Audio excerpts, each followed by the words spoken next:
여러분 위인전기 읽어보셨습니까?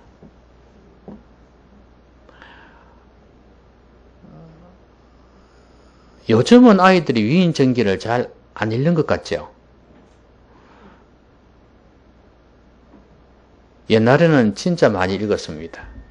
그래서 각 분야에서 뛰어난 사람들을 좋은 면만 추려서 책으로 썼겠죠. 그걸 보면서 나도 저런 사람이 되어야지 하는 그런 마음을 갖게 했습니다. 그런데 요즘은 정보가 발달하고 지식이 발달하다 보니까 옛날에 그렇게 위대했던 사람인데 그 사람들의 잘못된, 그러니까 음지의 면들이 드러나는 거예요. 그러니까 아유, 그 사람도 뭐 좋은 점도 있지만 안 좋은 점도 참 많구나. 그래서 그냥 그 사람에 대한 존경이 사라져버리고 저 사람을 닮아라 하는 그런 마음이 없어져 버려요.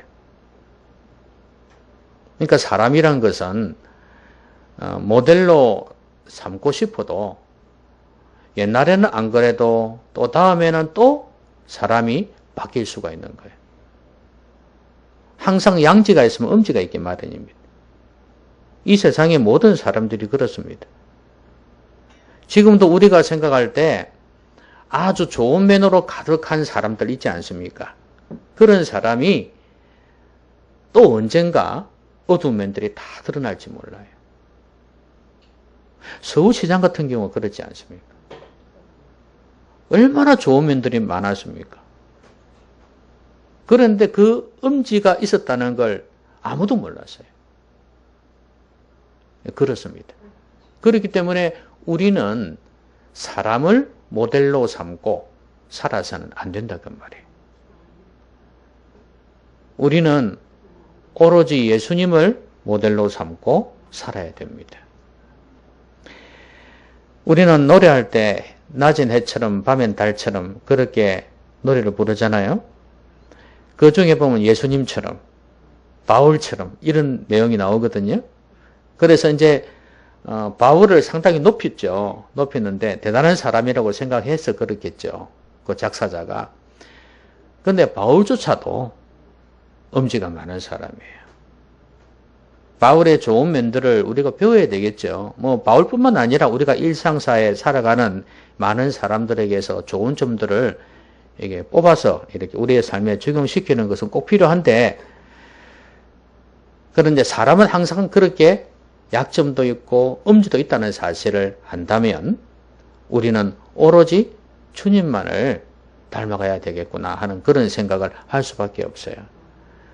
주님을 이 땅에 보내주신 이유도 그것 때문 아니겠습니까? 주님 닮으라고. 그래서 우리가 어떻게 하면 주님처럼 살 수 있을까? 이게 늘 우리의 고민입니다. 그 노래의 가사처럼.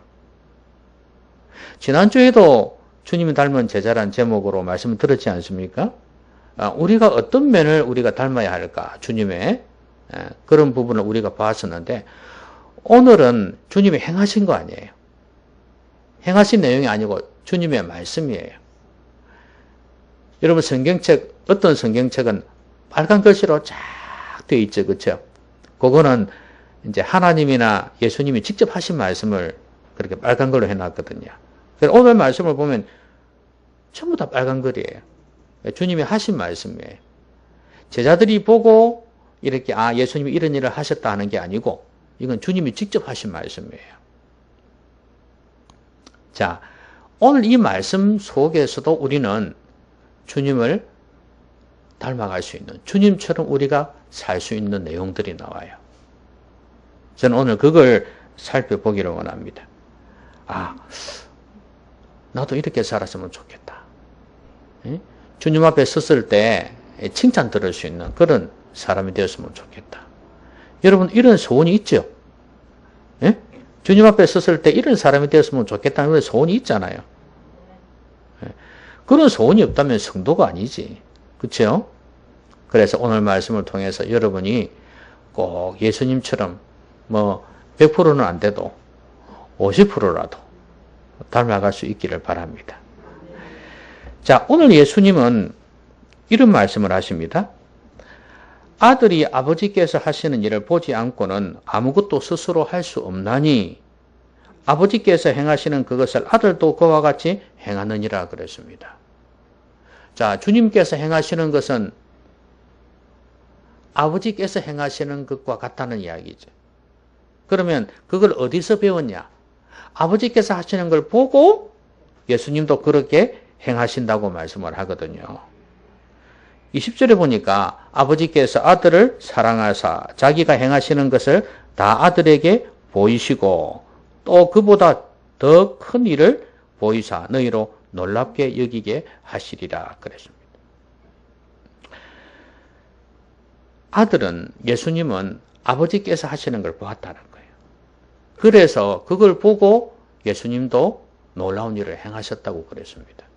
어떤 걸까요? 예수님은 어디서 봤을까요? 예수님은 하나님 아버지께서 행하시는 것을 어디서 봤을까요? 성경에 나와 있습니까? 하나님께서 행하시는 일을 예수님이 딱 보신 거예요. 어디서 봤을까요?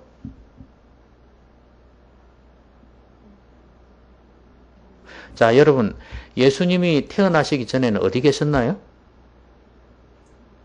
하늘 보좌 우편에 계셨죠? 거기 있다고 오셨지 않습니까? 그러면 예수님은 거기 계실 때 하나님 아버지께서 하신 일을 다 보셨어요. 구약 성경에 있는 내용이 다 그거 아닙니까? 그렇죠?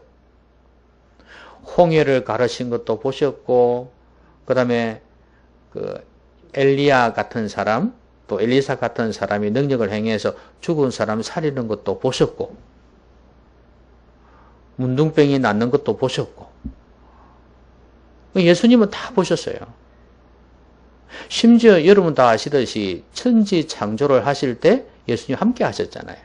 아버지께서 주도하셨지만 예수님으로 말미암아 모든 게 창조되었다고 그랬으니까 그럼 예수님이 연관이 되어 있단 말이죠.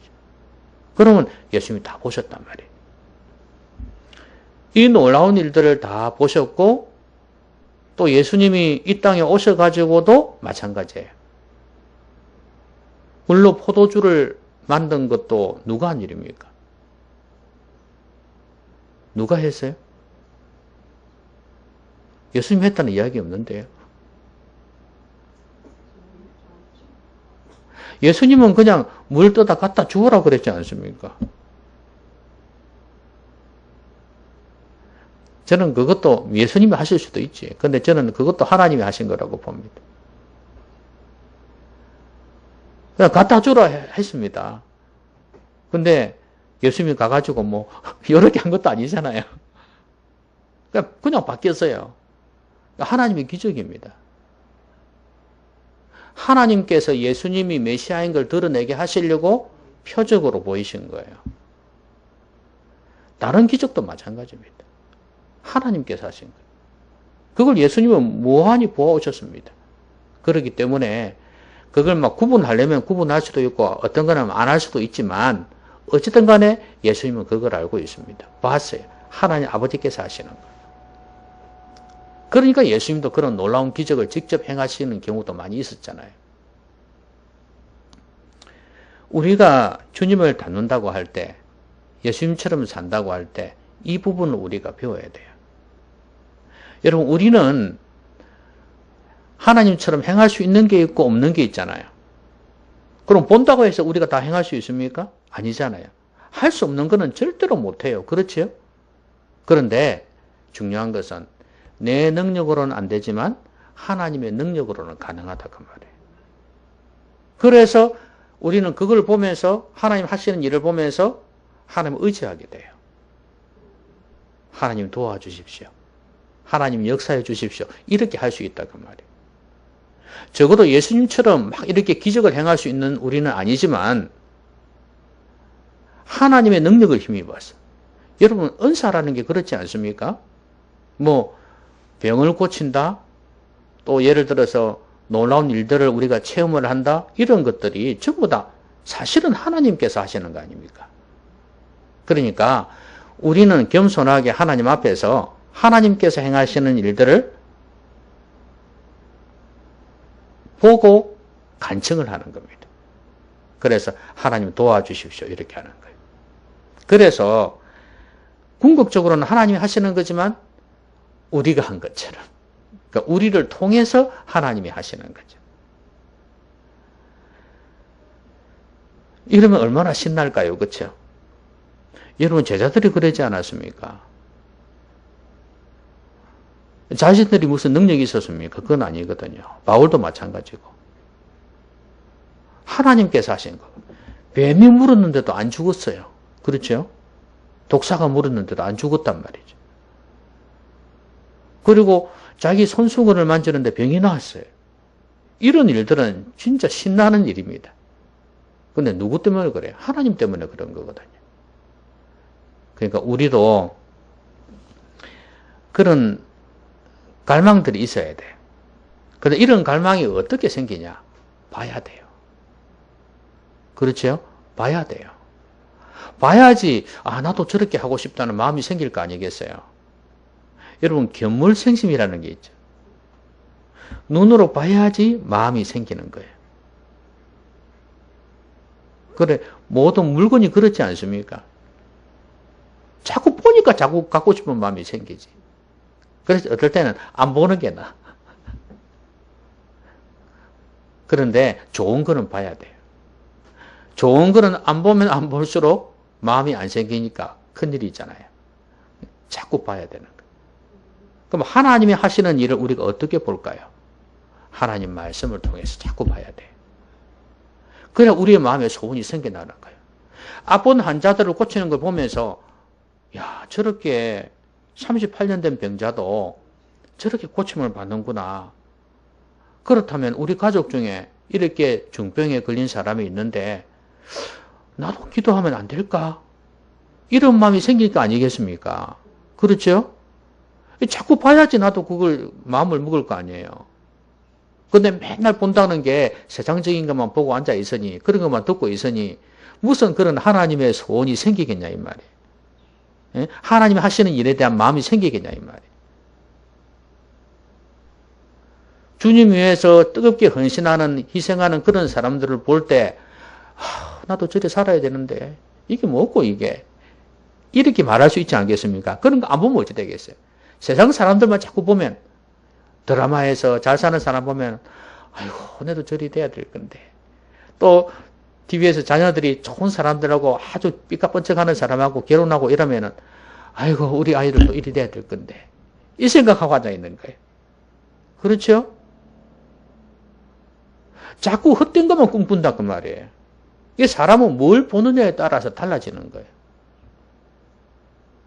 여러분, 자꾸 주님이 하신 일, 하나님이 하신 일을 보십시오. 성경을 통해서. 보기도 하고 듣기도 하고 그러면서 나도 그걸 꿈꿔야 되는 거예요. 그래서 하나님의 능력을 체험할 수 있는 여러분 되시기 바랍니다.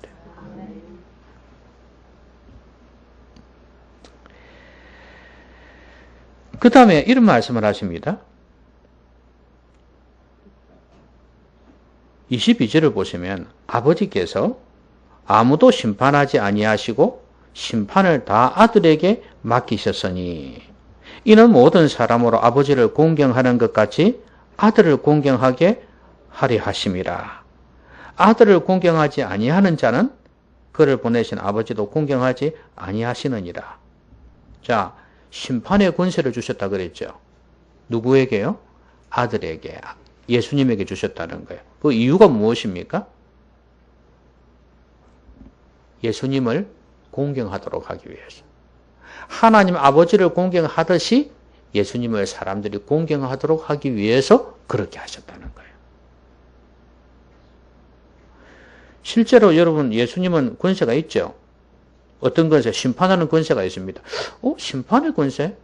이게 뭐지? 이런 생각이 들지 않습니까? 막 마귀를 쫓아내고 병을 고치는 이런 권세는 봤는데 심판의 권세가 뭐지? 여러분, 이 생각 들지 않습니까? 여러분, 심판의 권세 하면 죽고 난 뒤에 천국과 지옥을 가르는 거 있잖아요. 그렇죠? 심판하는. 이 권세가 예수님에게 있다는 거 우리가 다 알지 않습니까? 그럼 그걸 말하는 건가? 여러분, 그러면 사람들이 하나님을 공경하듯이 예수님을 아들을 공경하겠습니까? 그건 죽고 난 뒤의 일인데. 지금 이것은 이 땅에서의 일이에요. 이 땅에서의 일인데 죽고 난 뒤에도 물론 이게 해당이 될 수는 있겠죠. 근데 죽고 난 뒤만의 일이 아니에요. 이 땅에서. 그러면 도대체 심판의 권세가 뭐냐? 여러분, 심판이라는 단어는 이게 정죄라는 단어도 있습니다. 저지먼트예요. 저지먼트. 그러니까 그 판사들이 판단하듯이 말이에요. 너는 죄인, 너는 의인 이렇게 하는 거거든요. 그러면 예수님은 어떻게 다른 사람을 죄 있다고 하셨을까? 정죄하는 거잖아요. 그게 심판이란 말이에요. 일종의. 그리고 너는 의롭다 이렇게 이야기를 하셨을까요? 여러분, 어떤 사람에게 예수님은 의롭다고 하셨죠?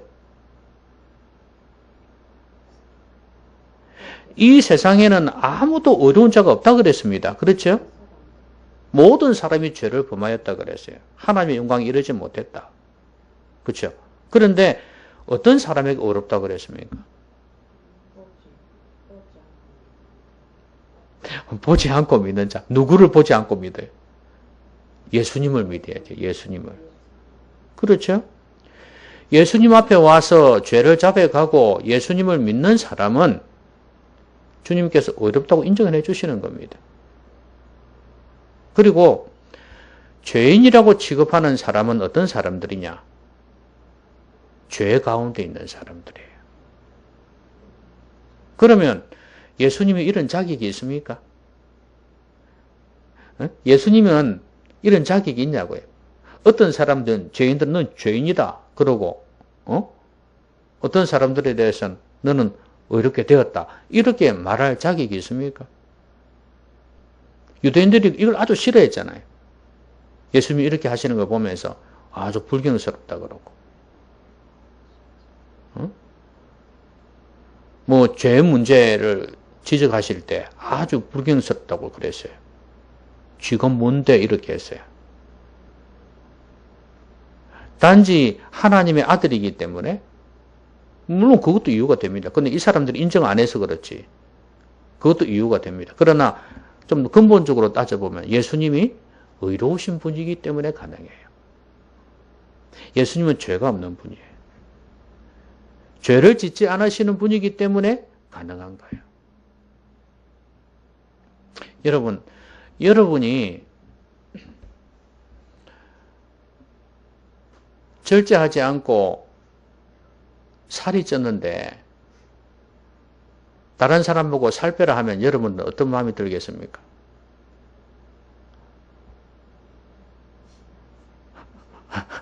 너나 잘하세요. 그러겠죠. 그죠? 자기는 살이 쪄가 있으면서 다른 사람 보고 살 빼라 한다면 그렇게 생각하지 않겠습니까? 그렇죠? 예수님이 죄인이면서 다른 사람을 죄인이라고 하면은 우스운 이야기입니다. 그런데 예수님은 죄가 없기 때문에 이게 가능하다 그 말이에요. 심판의 권세는 결국엔 죄 없는 자만이 가질 수 있어요. 그리고 이 죄인들을 죄 있다고 한다는 것은 이 죄에 대해서 꾸짖기도 하시잖아요. 근데 예수님은 이 죄를 짓게 하는 근본 장본인 마귀에 대해서 정죄하시는 능력이 있어요. 그래서 귀신에 대해서 아주 사탄에 대해서 대적하시는 분이에요. 이것도 심판의 권세예요. 나중에 심판하실 때 어떻게 합니까? 이 마귀와 쫄개들은 무저갱에 들여보내는 거예요. 이것도 심판이에요. 맞나요? 예. 그리고 안 믿는 사람 지옥 가고 믿는 사람 천국 가게 하는 이것도 결국은 심판이고요. 그래서 심판의 권세는 사탄을 대적하는 권세다. 예? 그래서 죄인에 대해서도 너희들은 이렇게 살다가는 지옥 갈 수밖에 없다고 이야기할 수 있는 권세예요. 이게 바로 의의 권세거든요. 그러면 우리가 주님처럼 살아야 되는데 우리에게 이런 게 있습니까? 우리에게는 없는데 그러나 가능은 해요. 우리는 예수님으로 인해서 의로워졌지 않습니까? 우리는 하나님의 자녀가 됐죠. 하나님의 자녀가 되었으니까 우리에게는 권세가 있어요. 어떤 권세요? 자녀의 권세. 영접하는 자, 곧 그 이름을 믿는 자들에게는 하나님의 아버지의 자녀가 되는 권세를 주셨다고 그랬어요. 여러분, 우리에게는 이 권세가 있기 때문에 우리도 얼마든지 너 그렇게 살다간 지옥 간다. 예수님 믿으라고 이야기할 수 있는 거예요. 내가 잘나서가 아니고 나도 은혜로 구원받은 거지만 너희들도 그렇게 해야 된다는 걸 이야기하는 거. 여러분, 이 심판은요, 천국과 지옥을 판가름하는 기준이에요. 예수님이 그 기준이에요, 예수님이. 그러니까 우리도, 우리에게 예수님이 있지 않습니까?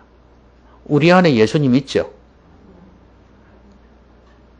여러분, 이게 얼마나 큰 겁니까? 우리 안에 예수님이 있단 말이에요. 여러분, 이런 거 한번 보셨습니까? 귀신 들린 거하고는 다른데, 빙의라고 있어요, 빙의. 그래서 이거는 영화 같은 데서, 소설 같은 데서는 나오는 이야기인데, 어떤 사람이 이 사람 안에 들어가는 거예요. 영화도 그런 거 한번 있었잖아요. 그러니까 어른하고 애하고 바뀌어가지고, 재밌는 그런 것도 본 적이 있는데, 어쨌든 간에 이 사람이 이 안에 들어가는 거예요. 그럼 예를 들어서, 왕이 이 안에 들어가면 어찌 될까? 이 사람 안에 들어가면. 몸은 아닌데, 왕이 들어가 있어, 왕이. 그럼 말이고 뭐고 전부 다 왕 모습이에요. 몸만 다르지. 이 사람은 절대 이 사람으로 살 수가 없어요. 왕으로 살지. 그 사람이 빙의가 되면은 절대로 이 사람은 그 빙의된 사람으로 살지 옛날 사람으로 살지 않더라니까요. 제가 그냥 우스개 비유를 들어서 그런 건데 주님께서 우리 안에 있다고 생각해 보세요. 주님이 우리 안에 계시는데 우리에게는 권세가 있는 겁니다. 대단한 거예요. 에? 사탄에 대해서도 그렇고 그 다음에 죄에 대해서도 그렇고 우리에게는 엄청난 권세가 있습니다. 여러분, 이 권세를 누리면서 사십시오. 영적으로 마귀를 꾸짖고 죄를 꾸짖고 대적하고 이 권세를 누리면서 살아야죠.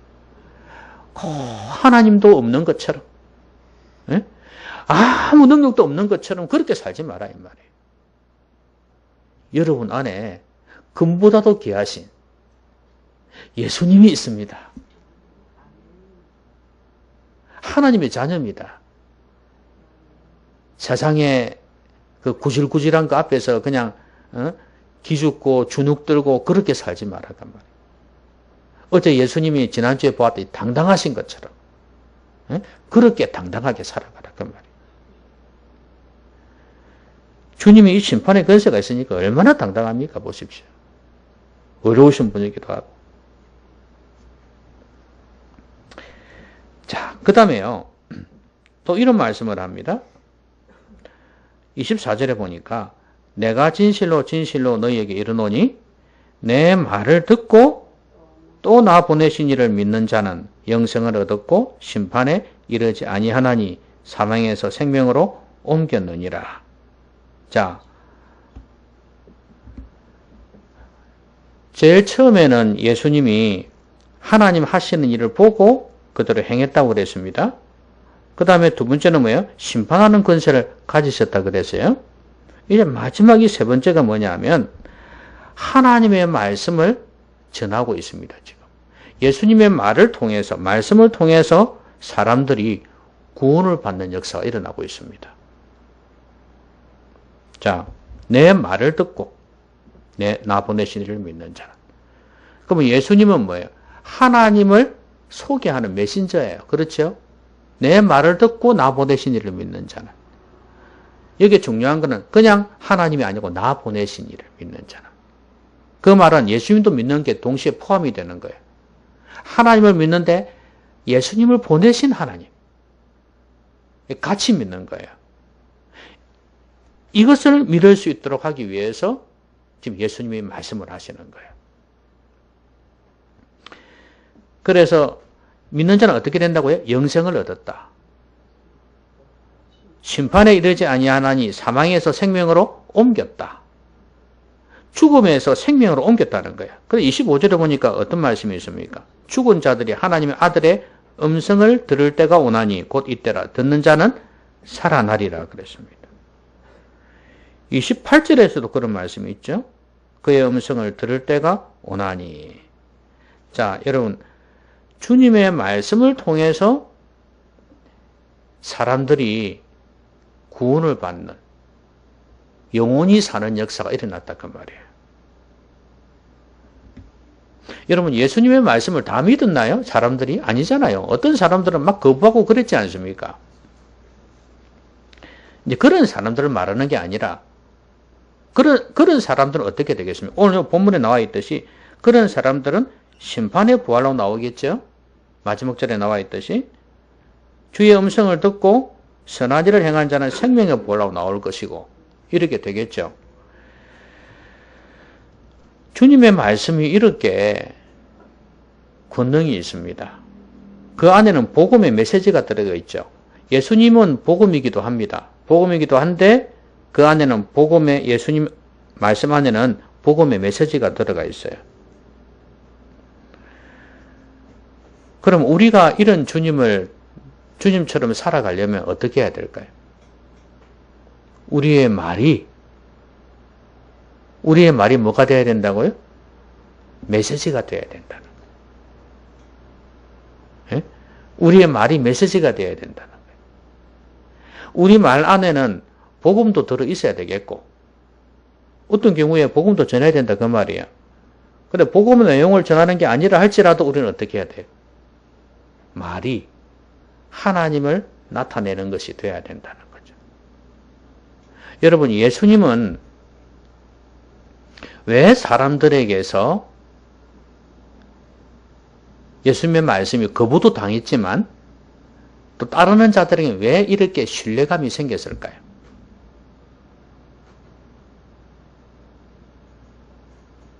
왜 사람들이 예수님의 말씀하면 막 몰려들고 그랬을까요? 물론 그분의 말씀이 능력이 있었던 건 사실입니다. 말씀을 잘 전했을 거예요.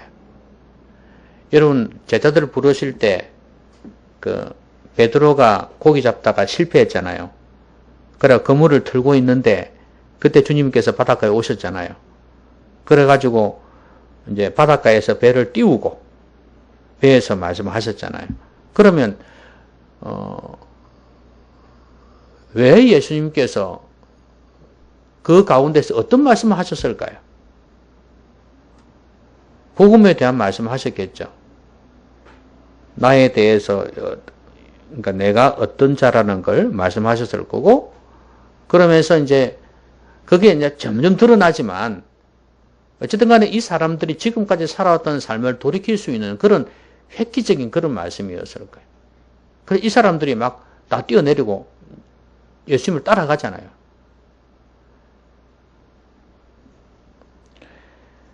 예수님은 이 사람들에게 신뢰감을 주었습니다. 저는 이것이 예수님의 능력이라고 보거든요. 말씀을 참 잘하셨다. 그때 그 말씀 때문에 믿은 것도 있을 겁니다. 그러나 중요한 것은 능력이에요. 자, 베드로가 예수님이 시키신 대로 고기를 많이 잡았죠. 그렇죠? 깊은 데로 가서 던져라 했더니 고기를 많이 잡았잖아요. 이게 큰 거예요, 이게. 그리고 많은 사람들이 예수님 말씀을 들어온 이유가 뭡니까? 어떤 사람들이 많이 왔습니까? 병자들이 많이 왔잖아요. 그럼 이 사람들은 왜 그렇게 말씀을 들으려고 했냐? 병을 고쳐주니까. 병을 안 고쳐주면 옵니까? 안 오지. 잘 안 올 거예요. 아, 예수님은 메시아 같다. 자기를 생각해. 예수님은 선지자라도 엄청난 능력 있는 선지자 같다. 이렇게 생각했기 때문에 막 그 말을 들으러 온 거예요. 그럼 우리가 주님처럼 살려면 어떻게 해야 될까요? 우리에게는 그런 능력이 없는데 어떻게 하죠? 근데 우리의 말이 중요한 것은 신뢰성이 있어야 됩니다. 최소한 사람들은 압니다. 우리가 주님이 아니라는 걸 압니다. 하나님이 아니라는 걸 알아요. 그렇기 때문에 우리를 사람으로 압니다. 그러니까 우리는 그런 능력 행할 수가 없어요. 그렇지만 우리는 적어도 사람들에게 신뢰감을 줄 수 있어야 된다는 거예요. 여러분, 참 사람의 이미지라는 게 참 중요한가 봐요. 잘생겨도 이미지가 진실성이 묻어나는 얼굴이 있고, 또 아무리 잘생겨도 신뢰감이 안 가는 얼굴이 있어요. 그건 자기가 이때까지 살아오면서 자기가 만든 모습이죠. 저는 그 예수님을 묘사한 그 영화나 이런 걸 보면은 아주 잘생긴 영화 배우, 그죠? 응? 머리 길게 해가지고 원피스 입고, 응? 그렇게 해가 다닌 그런 예수님의 모습을 보잖아요. 근데 여러분, 그 이미지는 어떻습니까? 잘생겨도 아주 좀 좋은 이미지. 그 예수님의 가장 가까운 배우를 선택할 거 아니에요. 예. 뭔가 이렇게 거룩하면서도 이렇게 좀 함부로 그런 사람 아닌 얼굴, 그런 배우들을 뽑습니다. 말도 그럴 거예요. 말도 평소에 말을 아주 그렇게 하는 사람은 안 뽑을 거예요. 그런 배우로 다 아니까. 그런데 그래도 괜찮은 사람을 뽑는단 말이에요. 우리가 사람들에게 신뢰감을 주기 위해서는 어떻게 해야 되냐? 성도는 일단은 말이 참 중요해요. 말이 성도는 날리는 말이 되어서는 안 돼. 적어도 그 배가 이렇게 바다에 떠 있으면 이렇게 왔다 갔다 하지 않습니까? 그럼 밑에다 뭘 내리죠? 닻을 내리잖아요. 닻을 내리면 많이 움직이지를 못해요. 바람이 불고 파도가 쳐도 이 정도 이렇게 왔다 갔다 하죠. 근데 닻이 없으면 못지잖아요. 이 부딪히고 저기 부딪히고 이래 된단 말이죠. 우리 성도들은 말을 하는 게 배하고 같아요. 닻을 딱 두고 있어야 된다. 그래서 더 이상은 넘어가지 않도록 해야 된다. 그러지 않으면 여기 부딪히고 저기 부딪히고 뒤집어지고 이리 돼요. 중심에 이 무게가 있어야 된단 말이에요. 저는 이것이 바로 하나님의 말씀이라고 생각해요. 성령님께서 딱 잡고 계셔야 된다고 생각합니다. 이러지 않으면 날리는 사람이 돼요. 안 믿는 사람이 말은 안 해도 신뢰를 안 합니다. 이거는 사람과 대화를 할 때도 마찬가지겠지만 손님들을 대접하는 그 장사하는 사람도 마찬가지라고 생각해요. 그 이미지라는 게 참 중요하거든요. 정치가들도 그래요, 보니까. 이미지가 참 중요하단 말이에요. 잘생기고 못생기고 그게 중요한 게 아니더라고요, 보니까. 그러니까 여러분 좋은 이미지를 가질 수 있도록 여러분 말을 조심해야 됩니다. 그리고 또 하나는 자기가 한 말에 대해서는 가능한 한 지키려고 해야 된다는 거예요. 신뢰성을 잃어버리면 사람들 안 믿습니다. 알겠죠? 예. 말에 닻을 달아야 되고 지키려고 해야 되고 그 신뢰성이 있어야 돼요. 그리고 또 하나는 아까 말씀드렸습니다. 이미지. 이게 참 중요해요. 잘생기고 못생기게 중요한 게 아니에요. 이미지를 자기가 관리를 해야 돼요. 그래서 우리가 말을 할 때 사람들이 우습게 여기지 않도록 해야 된다. 실없는 사람이다. 그렇게 말하지 않도록 해야 된단 말이에요.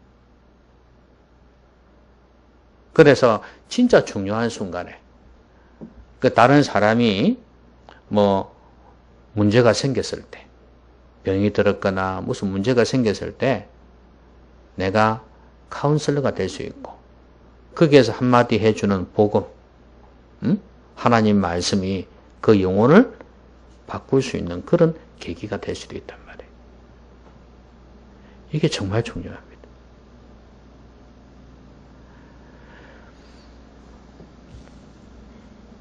하나님의 말씀을 듣고 예수님의 말씀을 듣고 죽은 자가 살아난 것처럼 우리의 이 말에 평소의 삶과 결국에는 또 복음을 전함으로 인해서 사람들이 주님께로 돌아오는 영원히 사는 그런 도구로 우리가 쓰임받는다면 얼마나 좋겠습니까?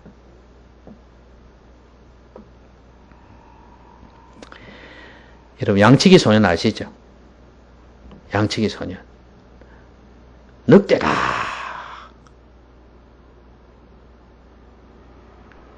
두 번 그랬습니까? 세 번 그랬습니까?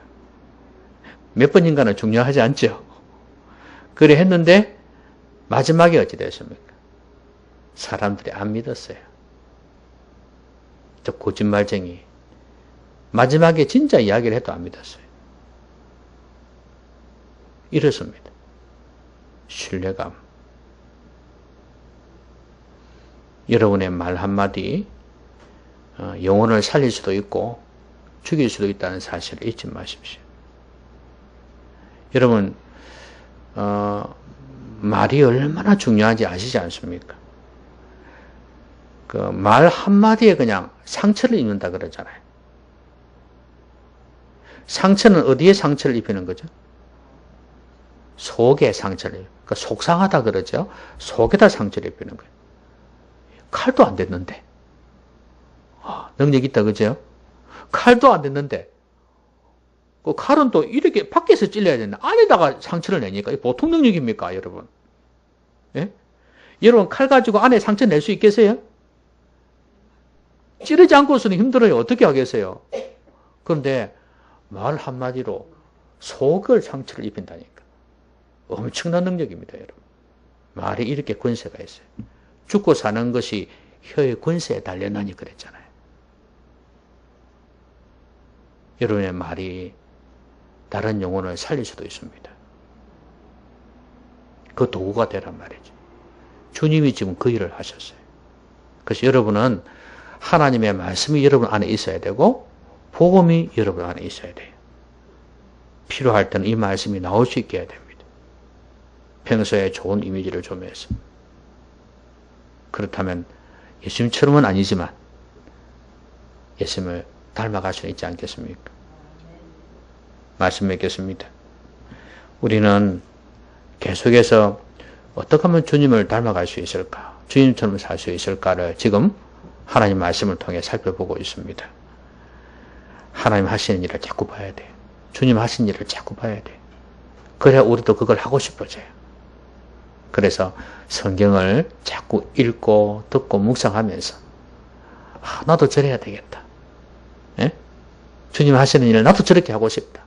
능력도 체험하고 싶고 주님 위해서 살고 싶고 이런 마음이 막 생겨나야 돼.